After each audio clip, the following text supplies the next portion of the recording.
Hello everyone, welcome to my channel. तो आज हम इस वीडियो में बात करेंगे एसी के बारे में, चाहे वो आपका विंडो एसी हो या फिर आपका स्प्लिट एसी। तो एसी के अंदर क्या क्या कारण हो सकते हैं ब्लास्ट होने के, और कैसे हम अपने एसी को बचा सकते हैं ब्लास्ट होने से, वो भी हम इस वीडियो में डिस्कस करेंगे। क्योंकि कुछ दिन पहले हमने न्यूज़ देखी है कि एसी के ब्लास्ट होने की वजह से 9 लोगों ने अपनी जान गंवा दी, जो कि काफ़ी शॉकिंग न्यूज़ है। जो हम एसी यूज़ करते हैं, इसके जो ब्लास्ट होने के काफ़ी रेयर चांसेस होते हैं वैसे तो चलो हम देख लेते हैं कि हम इसे कैसे बचा सकते हैं ब्लास्ट होने से। तो इस वीडियो को शुरू करते हैं। सबसे पहले अब देख लेते हैं कि हमारा एसी है वो कैसे वर्क करता है, उसके कौन कौन से पार्ट्स होते हैं, वो भी आज इस वीडियो में डिस्कस करते हैं कि जिससे कि आपको थोड़ा सा आइडिया मिल सके कि जो एसी की कूलिंग वो कैसे होती है। तो सबसे पहले अगर आप विंडो एसी देखते हो या फिर स्प्लिट एसी देते हो, फंक्शन दोनों का सेम ही है।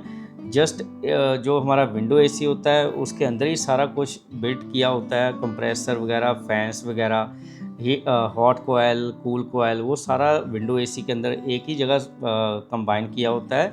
जो हमारा स्प्लिट एसी होता है वो थोड़ा अलग से उसकी मैन्युफैक्चरिंग होती है, लेकिन जो उसका वर्किंग है वो बिल्कुल सेम होती है, चाहे जैसे हमारी विंडो एसी में होती है। चलो बात करते हैं स्प्लिट एसी के बारे में, जो कि काफ़ी यूज़ होता है आजकल। विंडो एसी तो काफ़ी लिमिट हो गया है, कई कई जगह यूज़ करते हैं। तो जो स्प्लिट एसी है, आपने देखा होगा उसके साथ हमें 2 यूनिट्स मिलते हैं। एक तो हमारा इनसाइड यूनिट होता है जो हमारे रूम के अंदर लगता है, एक होता है आउटर यूनिट। तो चलो आपको दिखाता हूँ जो हम इनसाइड यूनिट मेरे सामने रूम में लगा हुआ है उसके अंदर क्या क्या होता है, वो आपको इजीली रहेगा अंडरस्टैंड करने के लिए। तो चलो आपको दिखाते हैं कि जो हमारा इनसाइड यूनिट होता है उसके अंदर क्या क्या पार्ट्स यूज़ होते हैं जो कि कूलिंग में हेल्प करता है। तो ऐसे ही इसके जो बाहर के साइड हमने आउटर यूनिट लगाया है, जिसके अंदर के एक बड़ा सा फ़ैन होता है और साथ उसके भी अंदर कॉइल्स होती हैं, वो उसके बारे में बाद में बात करेंगे। तो इसको पहले फ्लैप को हम ओपन करते हैं। तो ये आपने नीचे फ्लैप देखा होगा, इसके अंदर होता है फ़ैन, और साथ ही साथ पहले इसको ओपन करते हैं। तो ये मैंने ओपन कर लिया है। तो ये जो आप देख रहे हो ये हैं इसके फ़िल्टर्स, जो कि काफ़ी हेल्प करते हैं, डस्ट नहीं आने देते, जो हमारी कॉइल के ऊपर डस्ट से ये बचाता है। और साथ ही साथ ये जो बोर्ड होता है, ये पीसीबी बोर्ड होता है इसके अंदर। तो ये अभी स्क्रू किया हुआ है, खोल नहीं सकते, तो जब सर्विस होगी तभी खोलेंगे। इसकी सर्विस हो चुकी है। तो नीचे ये आपने देखा होगा एक लंबा सा ब्लोअर मोटर के साथ ये अटैच होता है। तो ये एक नीचे फ़ैन यूज़ किया होता है, और साथ ही साथ जैसे आप ये फ़िल्टर निकालते हो, ये मैंने फ़िल्टर निकाल लिया है, और इसे आप अपने आप क्लीन भी कर सकते हो घर पे। तो 15 से 20 दिन बाद इसको क्लीन कर सकते हो आफ्टर सर्विस। तो ये है हमारी जो कॉइल आप देख रहे हो, ये पाइप सी। तो यही है मेन हमारी कूलिंग कॉइल्स। ऐसे ही आउटर यूनिट में भी होती हैं, उसे हम हॉट कॉइल्स बोलते हैं। जो कंडेंसर के अंदर होती है उसे कंडेंसर बोलते हैं वैसे तो। ये जो होती है ये वेपोरेटर कॉइल्स बोलते हैं इसको। तो ये जो आप मैश सी देख रहे हो, इसके अंदर आप देख सकते हो, यही है हमारा जो कूलिंग में काफ़ी हेल्प करता है। अगर इसके अंदर डस्ट भर जाए या फिर आपके जो फ़िल्टर है ये काफ़ी डस्ट हो जाए इसके अंदर, जो वेंटिलेशन फिर काफ़ी कम हो जाती है। तो जो प्रेशर है वो काफ़ी ज़्यादा कंप्रेसर के ऊपर लोड आ जाता है, तो जिससे वो ओवर हीट हो जाता है। तो चलो वो भी मैं आपको बाद में बताता हूँ उसके बारे में। बाकी कुछ इसके अंदर सेंसर्स लगे होते हैं, वो तो हमारा इलेक्ट्रिकल या इलेक्ट्रॉनिक पार्ट्स इसके अंदर होता है। तो ये एक फ़ैन होता है, एक कॉइल होती है, एक पीसीबी बोर्ड होता है। ये हमारा इनसाइड यूनिट है। ऐसे ही जो आउटर से पहले ये लगा लेते हैं फ़िल्टर को। जस्ट ये आप ऐसे फ़िल्टर को ऐसे प्लेस करके, यहाँ पे नीचे लॉक दे रखे होते हैं, तो आप निकाल के इसको ईज़िली 15 से 20 दिन बाद इसको क्लीन कर सकते हो, जिससे कि आपकी कूलिंग में भी काफ़ी हेल्प होगी, क्योंकि यहीं से वेंटिलेशन होती है सारी। तो ये था हमारा इनसाइड यूनिट। जो आउटसाइड यूनिट होता है वो भी आपने देखा ही होगा जब आपने कभी सर्विस कराई होगी। तो उसके अंदर भी एक बड़ा सा फ़ैन होता है, और एक पीछे आपने देखा होगा बैक साइड ऐसे ही उसके अंदर भी मैशेस ही होती हैं। उसके अंदर भी कॉइल यूज़ होती है, जिसे हम कंडेंसर भी बोलते हैं, और जो वो कॉइल होती है वो हमारी हीट ट्रांसफ़र करती है आउटर यूनिट की हेल्प से। तो साथ ही साथ उसके अंदर लगा होता है कंप्रेसर। जो ब्लैक कलर का आपने सिलेंडर सा देखा होता है, मैं दिखाता हूँ वीडियो में, वो होता है कंप्रेसर। और साथ में इसके अंदर वाल्व लगा होता है जो कि क्या करता है, हमारे प्रेशर और टेम्परेचर को कंट्रोल करता है। तो जो कंप्रेसर होता है वो एक्चुअली हमारा एसी का मेन पार्ट है, आप हार्ट भी बोल सकते हो एसी का।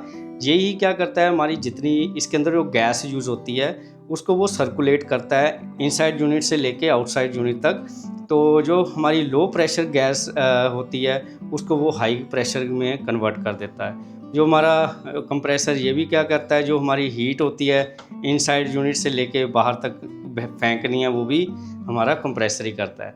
तो ये था काम कंप्रेसर का, जो कि काफ़ी हेल्प करता है हमारे एसी की कूलिंग में। ऐसे ही उसके अंदर एक्सपेंशन वाल्व लगा होता है जो क्या करता है, हमारे जो हाई प्रेशर और टेम्परेचर को वो कंट्रोल करता है। तो बाकी तो आपने देख ही लिया, 2 फ़ैन लगे होते हैं, एक इनसाइड यूनिट के अंदर होता है, एक आउटसाइड यूनिट के अंदर होता है। कूलिंग कॉइल्स होती हैं जो मैंने अभी दिखाया, ऐसे ही आउटर में हॉट कॉइल्स होती हैं। तो यही मेन पार्ट्स होते हैं एसी के, जो एसी की कूलिंग में हेल्प करते हैं। तो चलो बाकी हम देख लेते हैं क्या क्या कारण हो सकते हैं एसी के ब्लास्ट होने के। तो सबसे पहला कारण मैं आपको यहीं से दिखा देता हूँ। तो ओपन करता हूँ दोबारा। अगर आपके एसी के अंदर ये जो फिल्टर है और ये नीचे कॉइल्स हैं, और मैं एक निकाल ही लेता हूँ। अगर आपका ये फ़िल्टर बिल्कुल डस्ट से कवर है और साथ ही साथ आपकी जो ये कॉइल है ये वाली, ये सारी बिल्कुल क्लॉग मतलब बिल्कुल ब्लॉक हो गई हैं और वेंटिलेशन हो ही नहीं रही, लेकिन हमारा एसी चल रहा है। साथ ही साथ जो कंप्रेसर है एक्चुअली वो तो अपना काम करता रहता है। वेंटिलेशन की कमी की वजह से जो कंप्रेसर है उसके ऊपर काफ़ी ओवरलोड आ जाता है, जिसकी वजह से वो ओवरहीट हो सकता है। ओवरहीट होने की वजह से उसमें जो ब्लास्ट हो सकता है। तो ये एक दिक्कत है। अगर यहाँ पे उसको वेंटिलेशन मिलेगी नहीं, यहाँ पे भी काफ़ी ज़्यादा डस्ट है, बाहर के यूनिट में भी कभी आपने सर्विस नहीं करवाई, और उसकी वजह से जो कंप्रेसर है वो जब हम चलाते हैं एसी को बार बार काफ़ी लंबे समय तक चलाते हैं, वो काफ़ी ज़्यादा लोड आ जाता है कंप्रेसर पे, क्योंकि उसके अंदर प्रेशराइज होती है गैस। अगर वो प्रेशर ज़्यादा बिल्डअप हो जाए इस अपने कंप्रेसर के अंदर तो वो फिर फटेगा ही। आपने देखा होगा, अगर आप अपनी नाक दबाओगे और सांस आपको आएगी नहीं तो फिर क्या करोगे फटेगा ही दिमाग। तो ऐसे ही ये एसी के साथ है। तो ये था कंप्रेसर के रिलेटेड एक कैसे वो ब्लास्ट हो सकता है, एक्सप्लोजन। तो दूसरा कारण क्या हो सकता है वो है हमारा प्लग। वो भी मैं आपको दिखाता हूँ। जैसे कि वो पीछे आपने देखा होगा वायरिंग की हुई है, स्टेबलाइजर भी लगाया हुआ है, साथ में कनेक्टर लगा हुआ है। अगर आपका कनेक्टर लूज़ कनेक्शन है या फिर आपकी जो वायरिंग आपने करवा रखी है घर के अंदर वो बिल्कुल आपने एसी के अकॉर्डिंग नहीं करवा रखी, तो उससे भी क्या होगा कि जो हमारी स्पार्किंग एसी के अंदर हो सकती है, जलने का भी डर हो सकता है, जिसकी वजह से अगर आपके साथ साथ ये स्पार्किंग और आपके एसी की गैस भी लीक हो रही है तो उससे भी ये ब्लास्ट होने का कारण हो सकता है। तो आप अपने जो कनेक्शंस है वो हमेशा चेक कर लेना एवरी ईयर, जब भी आप समर में यूज़ करते हो एसी चलाने से पहले, या फिर आपको थोड़ी सी भी स्मेल सी लगे तो आप अपना कनेक्टर ज़रूर चेक कर लेना। तो ये एक हो सकता है कारण। तो थर्ड रीज़न क्या हो सकता है हमारे एसी के ब्लास्ट होने का, वो है इसकी जो एसी की सर्विस। आपने अगर एसी की कभी सर्विस ही नहीं करवाई, जैसे कि ये अभी क्लीन दिख रहा है, अगर यहाँ पे हमने कभी इसकी सर्विस ना करवाई होती तो यहाँ पे काफ़ी सारी डस्ट होती, नीचे वाले कॉइल के अंदर भी काफ़ी डस्ट इकट्ठी हो जाती। तो उसके कारण जो हमारी कॉइल है वो ब्लॉक हो जाती। कॉइल ब्लॉक होने की वजह से हमारे जो अंदर सर्किट यूज़ होता है एसी के अंदर उसके में लोड आ जाता है, और कंप्रेसर के ऊपर भी काफ़ी लोड आ जाएगा। वो ओवरहीट होने की वजह से भी वो ब्लास्ट हो सकता है। तो एसी की सर्विस काफ़ी ज़रूरी है। जैसे ये अभी क्लीन है ऐसे ही आपका एसी होना चाहिए। तो ये था एसी के क्या क्या कारण हो सकते हैं। तो एक कारण और है जो मैंने आपको पहले बताया कि आपकी जो वायरिंग है एसी की वो एसी के हिसाब से होनी चाहिए, क्योंकि जो हमारा एसी है एक्चुअली ये काफ़ी ज़्यादा लोड लेता है। अराउंड 1500 वाट का ये एसी होता है। इसी एसी को चलाने के लिए हमें हाई क्वालिटी की वायर्स यूज़ करनी पड़ेगी और उसकी थिकनेस भी काफ़ी ज़्यादा होनी चाहिए। जैसे कि ये एसी 1.5 टन का है, 1.5 टन का एसी है, तो इसी के अकॉर्डिंगली हमें वायर डलवानी पड़ेगी अपने घर में। और आप उसको 2.5 mm से लेके 4 mm तक इसमें यूज़ कर सकते हो, जो हम वॉल के अंदर वायरिंग करवाते हैं इसको चलाने के लिए। तो वो भी मैं आपको चार्ट दिखाता हूँ कि कौन कौन सी वायर अपने एसी के हिसाब से डलवानी चाहिए।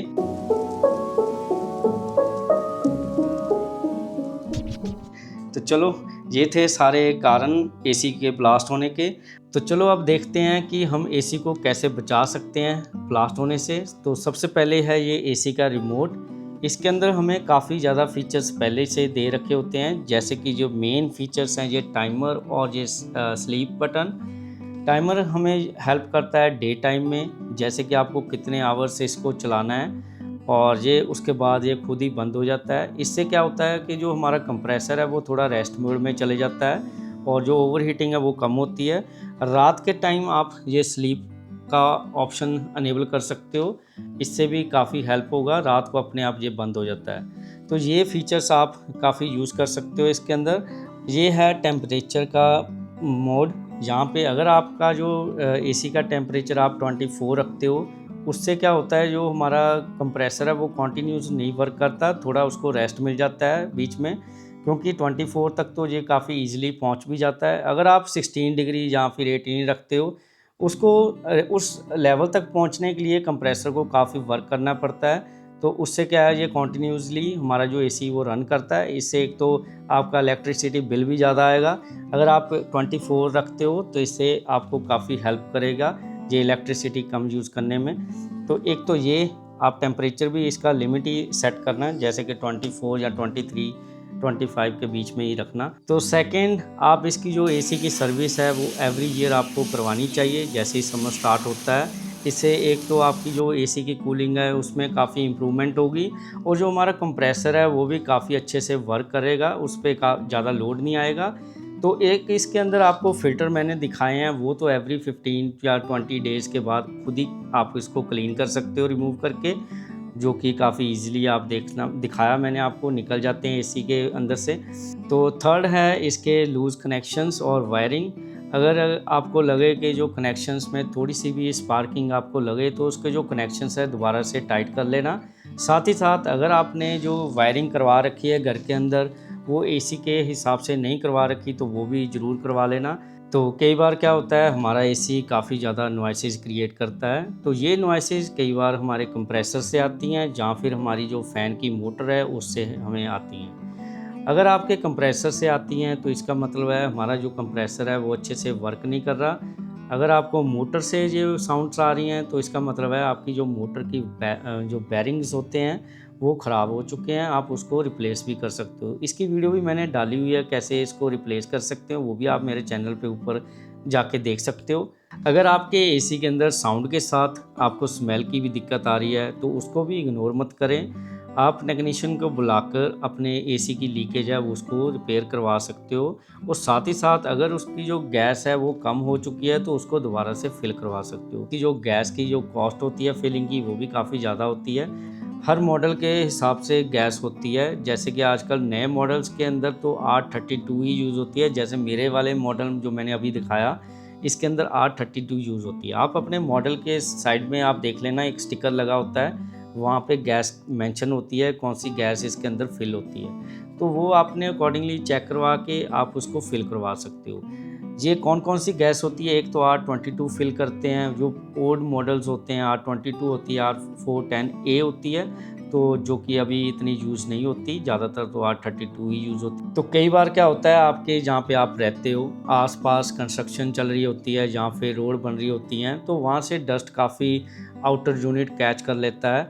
तो उस डस्ट को आप अपने आप भी थोड़ा वॉश कर सकते हो, अपने जो घर पे टैप्स होती हैं उसका वाटर के साथ आप उसको थोड़ा क्लीन कर सकते हो। लेकिन ध्यान रखें कि जो इलेक्ट्रिक्स यहाँ पे वायरिंग होते हैं वहाँ पे पानी मत जाए। तो ये आप कर सकते हो, थोड़ा वॉशिंग उसकी खुद से भी कर सकते हो आउटर यूनिट की। तो ये जस्ट मैंने एक अवेयरनेस पर्पस के रिलेटेड मैंने ये वीडियो बनाई है। तो अगर आपको ये वीडियो अच्छी लगी तो लाइक शेयर सब्सक्राइब कर देना, और इस वीडियो को देखने के लिए थैंक्स फॉर वॉचिंग।